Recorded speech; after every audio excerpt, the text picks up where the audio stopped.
Saya adalah leluhur tertua yang hidup hingga 130 tahun di rumah negara. Saya tahu, saya pikir saya bisa menikmati kebahagiaan dengan anak cucu yang banyak. Namun siapa sangka, saat saya sedang membersihkan makam si tua, saya malah berkomunikasi dengan roh. Saya melihat masa depan rumah negara. Cucu yang sudah saya rawat selama belasan tahun ternyata palsu. Dia tidak hanya tidak menghargai kebaikan rumah negara, dia bahkan membersihkan seluruh rumah negara. Dia berdiri di atas tubuh keluarga kami, menikmati kekayaan dan kemewahan. Li Gui berubah menjadi Li Kui, cucu yang sebenarnya, yang bergabung dengan militer, merasakan banyak penderitaan. Dari seorang prajurit biasa, dia menjadi jenderal dan baru kemudian membangun kembali keluarga Su. Saya sangat marah dan melemparkan sabit ke tanah. Ini benar-benar tidak menghormati saya, sang leluhur. Lihat saja, saya akan habisi anak kecil itu. Acun buru-buru menahan saya. Apakah nenek kelelahan? Saya akan mengantar Anda kembali untuk beristirahat. Dengan wajah yang muram, saya naik kereta kuda dan kembali ke rumah negara. Kereta kuda baru saja berhenti. Istri kedua saya, Nyonya Yan, sudah menunggu di samping untuk membantu saya turun dari kereta. Biasanya, saya akan turun dengan memegang tangannya. Namun hari ini saya sangat marah. Saya berpaling dan bertanya pada pengurus. Di mana istri utama? Pengurus melihat ekspresi wajah saya. Dengan hati-hati dia menjawab, istri utama baru saja menjemput anak tertua dari sekolah. Baru saja kembali ke halaman timur. Saya tertawa dingin. Ternyata Kinsi cukup tinggi hati. Sekarang bahkan enggan untuk bertemu saya, sang nenek.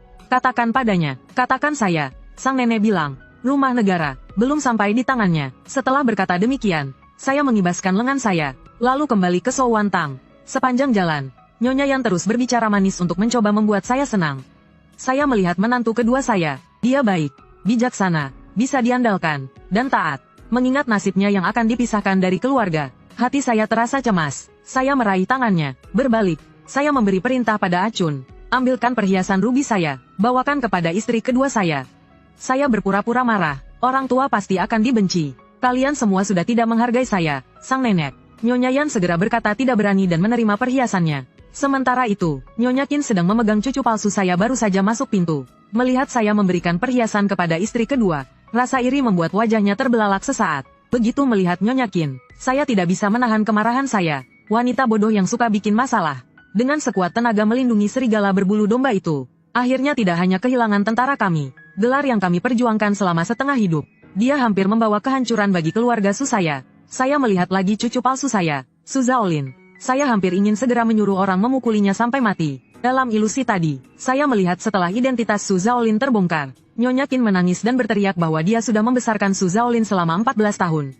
Su Zaolin adalah anak kandungnya. Tanpa Su Zaolin, dia tidak akan hidup. Anak pertama sangat menyayangi Nyonya Qin, sehingga mengabaikan cucu asli saya, Susin.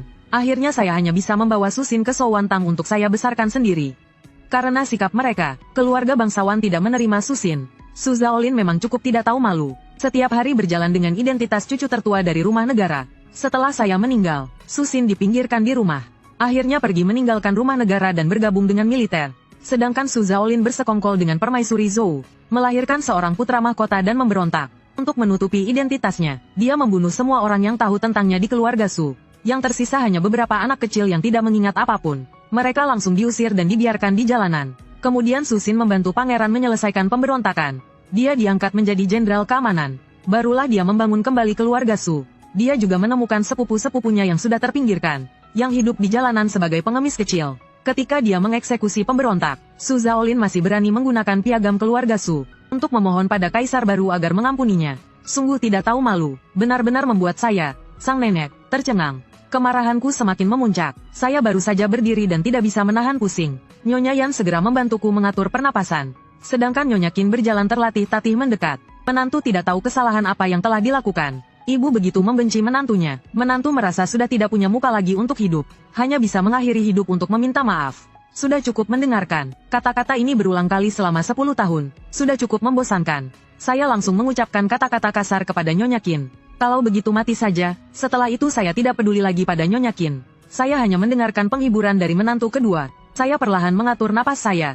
Nyonya Qin sudah menikah selama lebih dari 10 tahun. Dulu meskipun saya tidak suka padanya, tapi demi anak pertama, saya malas untuk peduli padanya. Ini adalah pertama kalinya saya secara terbuka menghina dia. Melihat saya yang benar-benar tidak berniat memberinya muka, Nyonya Qin menangis terseduh-seduh dan berteriak. Ibu menyuruh menantu mati. Menantu tidak bisa tidak mendengarkan. Hanya saja tidak rela meninggalkan sang putra dan beberapa anak. Su Zaolin segera membantu Nyonya Qin dan berteriak pada saya. Apa yang telah ibu lakukan salah? Kenapa nenek marah sebesar ini? Apakah ada yang memprovokasi? Setelah itu, matanya menatap tajam ke arah Nyonya Yan. Tampilan murahan itu, benar-benar mirip sekali dengan Nyonya Qin. Melihat So Wan Tang yang ramai, kepala saya terasa ingin pecah. Saya langsung meraih gelas dan melemparkannya ke lantai. Segera saya perintahkan pelayan, usir kedua orang ini keluar. Pelayan-pelayan segera menarik dan mendorong ibu dan anak itu keluar. Akhirnya saya bisa mendapatkan ketenangan. Saya menarik napas panjang. Nyonya Yan segera memanggil orang untuk memanggil dokter. Saya mengangkat tangan memberi isyarat bahwa tidak perlu. Lalu saya perintahkan dia untuk pergi juga. Tunggu sampai saya membawa cucu pertama saya kembali. Maka saya harus bersiap mengusir semua masalah itu. Susin ditemukan oleh menantu ketiga. Rumahnya adalah pedagang besar. Saat mereka sedang membongkar barang di pelabuhan, tiba-tiba dia melihat Susin, anak berusia 14 tahun yang sangat mirip dengan mendiang suami saya. Seorang anak remaja berusia 14 tahun, bahkan tidak memakai sepatu, namun bisa menarik barang-barang seberat ratusan kilogram dengan mudah. Menantu ketiga mulai curiga, lalu diam-diam mengirim orang untuk menyelidiki. Barulah asal-usul Susin terungkap. Agar tidak menambah masalah, saya langsung membawa ratusan pelayan dari rumah negara ke pelabuhan. Saya ingin semua orang tahu, siapa sebenarnya putra sah rumah negara, siapa yang merampok tempat orang lain. Saat itu adalah waktu makan bagi para pekerja pelabuhan. Tiba-tiba mereka dikelilingi oleh ratusan pelayan. Semua orang tampak takut dan gelisah. Mereka khawatir telah mengganggu orang besar. Pengurus dengan senyum lebar mendekat. "Tuan, ada apa gerangan?" Saya memanggilnya mendekat. "Kami semua berasal dari keluarga miskin. Apa yang tidak pantas? Saya adalah ibu mertua dari putri Anda, nenek dari rumah negara. Carikan saya seorang anak laki-laki. Seorang anak remaja, tapi yang bisa bekerja keras. Tubuhnya kekar, wajah berbentuk kotak." Pengurus berpikir sejenak, dan berteriak ke kerumunan. "Di mana Tanggo Wer? Cepat suruh dia keluar." Seorang remaja berjalan keluar dari kerumunan. Melihat penampilannya, saya tidak bisa menahan air mata. Sungguh mirip sekali, sama seperti suamiku yang sudah meninggal. Kami sudah berteman sejak kecil. Puluhan tahun yang lalu, dia adalah anak laki-laki muda, yang berlarian dengan ceria di ladang. Sekarang Susin, tampaknya terbuat dari cetakan yang sama. Susin tampak bingung, namun sikapnya sangat sopan. "Apa yang telah saya lakukan hingga membuat rumah negara marah?" Saya mengelus kepalanya. "Kamu tidak bersalah. Aku adalah nenekmu. Kamu adalah putra rumah negara." Susin terkejut. Saya berdiri dan berteriak keras ke arah kerumunan. "Anak ini adalah putra tertua rumah negara yang terbuang. Hari ini saya, sang nenek, dapat berkumpul kembali dengan keluarga. Ini adalah berita gembira. Setiap orang di sini akan mendapatkan hadiah uang. Pelayan rumah negara akan mendapatkan tambahan 3 bulan upah." Setelah itu saya menarik Susin dan langsung naik ke kereta. Susin masih terkejut dan belum bisa menyadari apa yang terjadi. "Apakah nenek tidak salah? Bagaimana saya bisa menjadi anak rumah negara?" Saya menatapnya dengan penuh kasih. "Tidak salah. Kamu mirip sekali dengan kakekmu." Raja memberikan gelar kepada kakekmu sebagai Pangeran Li Guo. Karena kakekmu memiliki kekuatan luar biasa. Saat ikut bersama raja menaklukkan dunia, dia memberikan kontribusi besar. "Kekuatanmu ini ikut diwarisi dari kakekmu." Susin ragu-ragu berbicara. "Lalu saya, bagaimana saya bisa menjadi anak keluarga Tang?" Saya menahan darah yang terpendam di hati saya. Saya tidak ingin berbicara buruk tentang Qinxi. Saya hanya bisa menenangkannya sementara. "Ini cerita panjang. Nanti nenek akan memberitahumu secara mendalam." Qinxi benar-benar memiliki peran besar dalam Susin terbuang. Belasan tahun yang lalu, kami ikut raja menaklukkan dunia. Di era yang penuh dengan peperangan. Saat itu seluruh keluarga berada di kampung halaman. Melihat pasukan pemberontak yang akan menuju kampung halaman, saya segera mengirim orang untuk menjemput mereka. Akhirnya yang lainnya semua dipindahkan ke tempat yang aman. Hanya Qinxi yang bersikeras karena hamil besar, tidak bisa melakukan perjalanan jauh.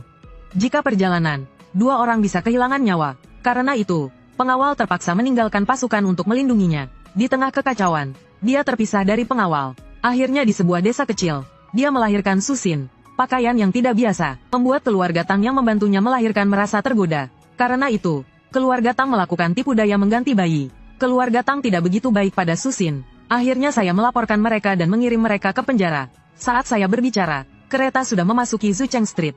Dengan perjalanan saya yang begitu besar, keluarga sudah rapi menunggu di depan rumah negara. Setelah saya turun dari kereta dengan Susin, beberapa putra saya terkejut. Mereka semua memandang Susin dan tidak bisa menahan diri untuk berkata, "Mirip sekali, sangat mirip dengan ayahnya." Nyonya Yan dengan cepat menyeka air mata menggunakan sapu tangan dan mendekat. "Begitu besar peristiwa ini, nenek bagaimana bisa menyembunyikannya dengan begitu rapat?" Sambil berkata, dia menggenggam tangan Susin. "Anak ini benar-benar mirip dengan Pangeran Li Guo. Anak yang baik, saya adalah bibi kedua kamu." Susin mengikuti dengan sopan. "Bibi kedua." Sementara itu, Qinxi memeluk Su Zaolin dan bersembunyi di sudut. Dengan wajah cemas, membuat anak pertama merasa kasihan. Entah janji apa yang diberikan padanya, baru dia bisa memaksakan senyum. Saya malas melihatnya lagi. Saya menarik tangan Susin dan berjalan masuk. Tiba-tiba, Qinzi berlari dan memeluk kaki saya. Nenek, Zhao Lin masih anak-anak. Tolong ampunilah dia. Saya menggertakkan gigi dan tertawa dingin. Kapan saya bilang saya ingin mengambil nyawa Zhao Lin? Qinzi bingung dan tidak bisa berkata apa-apa. Dia hanya terus menangis dan meminta. Nyonya Yan dan para wanita lain buru-buru membantu mengangkatnya dan menenangkannya. Saya mengangkat tangan dan memanggil anak pertama saya. Satu tamparan mendarat di wajahnya. Saya menunjuk Qinzi dan memarahinya. Inilah istri yang kamu pilih untukku. Setelah itu saya tidak peduli dengan orang lain. Saya menarik tangan Susin. Setelah kembali ke Shouwantang, saya sengaja memerintahkan Acun untuk mencari cambuk kuda saya yang lama. Dulu, saya dan suami khawatir jika menunjuk putra tertua sebagai pewaris akan menyebabkan ketegangan antar saudara. Meskipun tahu bahwa setiap kali anak pertama bertemu Qinzi, dia menjadi bingung. Kami hanya bisa menahannya. Kali ini, saya akan menunggu Qinzi untuk terus membuat masalah. Saya memerintahkan Nyonya Yan untuk mengirim undangan kepada keluarga yang baik. 3 hari kemudian, saya akan mengadakan pesta besar untuk secara resmi mengumumkan identitas Susin dan menghapus identitas Su Zhao Lin dari silsilah keluarga. Setelah mendengar kabar ini, menantu pertama saya tidak bisa duduk diam. Ibu, keluarga Tang sudah dihukum. Anda menghapus identitas Zhao Lin dari silsilah keluarga. Dia menjadi anak dari seorang penjahat. Bagaimana dia bisa memiliki muka untuk terus hidup? Melihat saya yang tidak terpengaruh, Qinzi kembali memegang lengan anak pertama dan menangis. Suamiku, Zhao Lin sudah saya besarkan selama 14 tahun. Dia adalah anak kandung saya.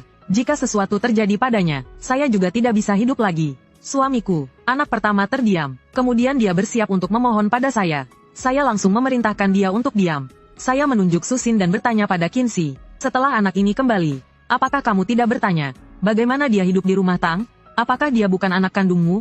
Qinzi terbata-bata berkata, anakku, tentu saja saya juga sangat menyayanginya. Tapi dia sudah kembali. Kedepannya hanya akan ada hari-hari baik. Namun Zhao Lin akan melalui banyak penderitaan. Ibu, tolong, pertimbangkan hati seorang ibu ini. Saya sangat marah.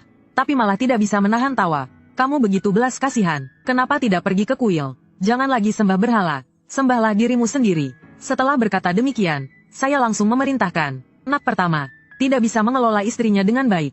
Tarik dia dan beri 20 pukulan.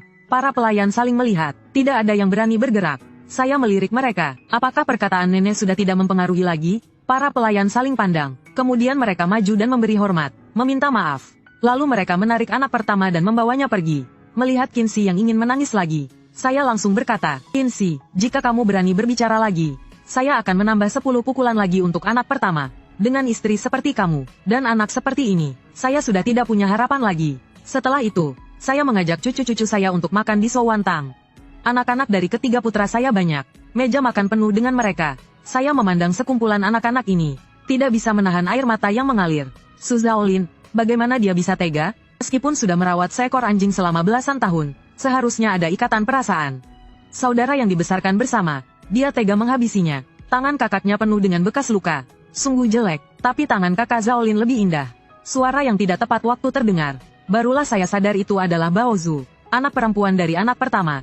Oh, saya hampir lupa dengan bodoh ini. Dia mengikuti Qinzi dan mengabaikan Susin. Namun dia mempertahankan Su Zhao Lin seperti kakaknya. Setelah pemberontakan, Su Zhao Lin melihat dia cantik, lalu menyerahkannya pada pangeran ke-12. Permaisuri pangeran ke-12 sangat cemburu. Tidak sampai setengah bulan, dia sudah dibuang begitu saja di tempat pembuangan. Susin mendengarkan perkataannya. Dia tidak bisa menahan diri dan menyembunyikan tangannya di balik lengan bajunya.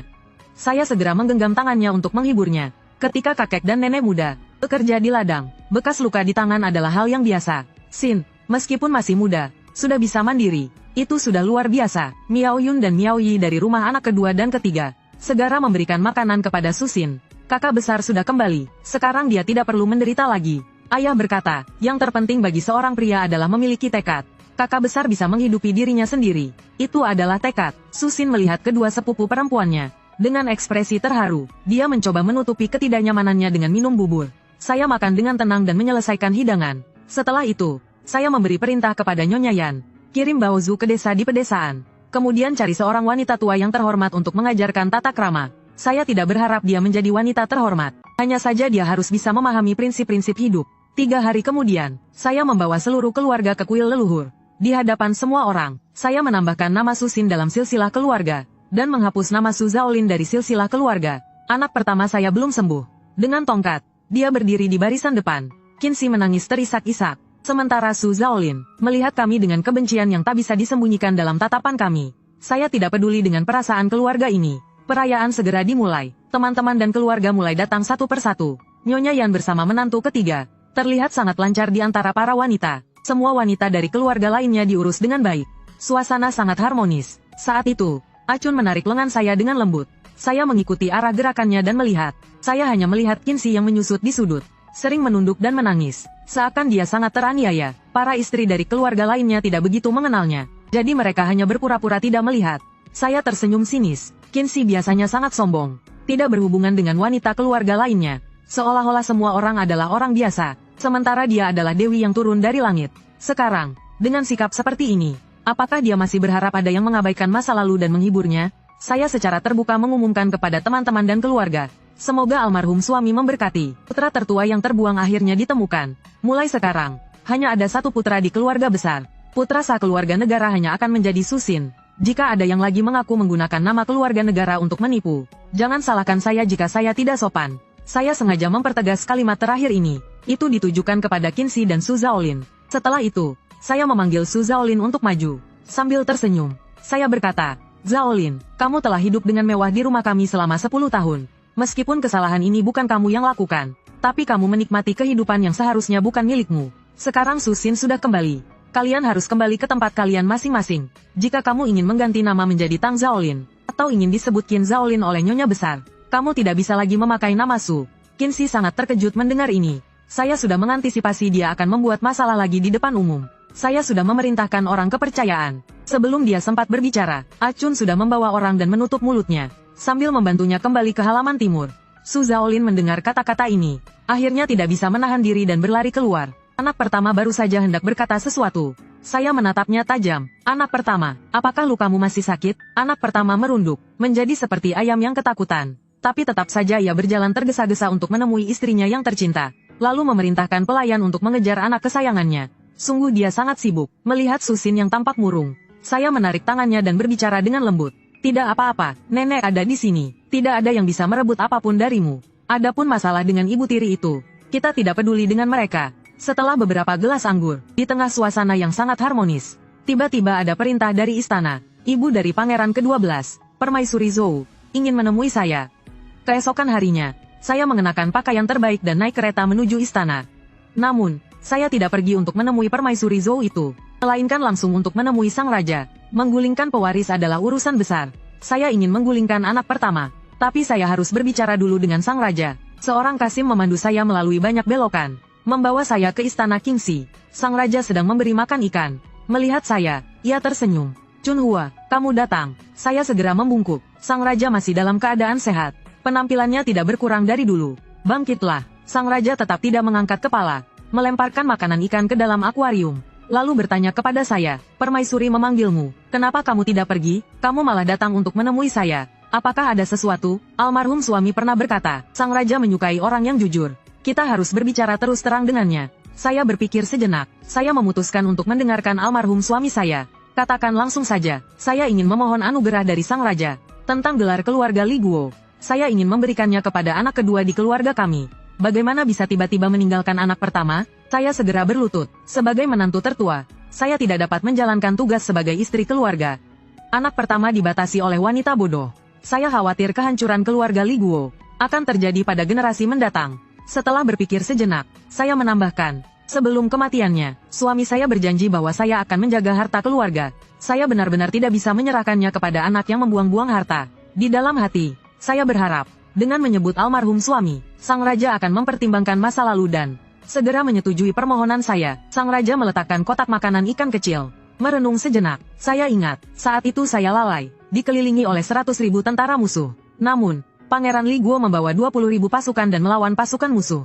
Menyelamatkan saya, mengingat kenangan itu, wajah sang raja tampak lebih lembut. Saya tidak bisa menahan diri untuk berbicara. Saya masih ingat, setelah sang raja terluka dan kembali ke kemah, istri Permaisuri masih mengurusnya sendiri selama beberapa hari dan malam. Setelah malam itu, Permaisuri tidak mempercayakan apapun pada orang lain.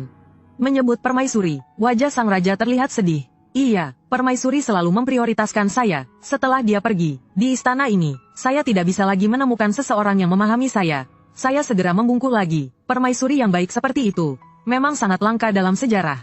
Saya hanya berharap sang raja tetap sehat. Itulah juga harapan permaisuri. Setelah beberapa saat, sang raja menarik kembali perasaannya. Melihat saya, ia menghela napas dan berkata, masalah keluarga kalian, kamu yang memutuskan sendiri. Kembali saja, saya tidak berani menjawab. Diam-diam berdiri dan mundur. Saat saya hendak melangkah keluar, suara sang raja terdengar dari dalam istana. Cucu yang kalian temukan, saya dengar mirip dengan Pangeran Li Guo. Latih dia dengan baik selama 2 tahun.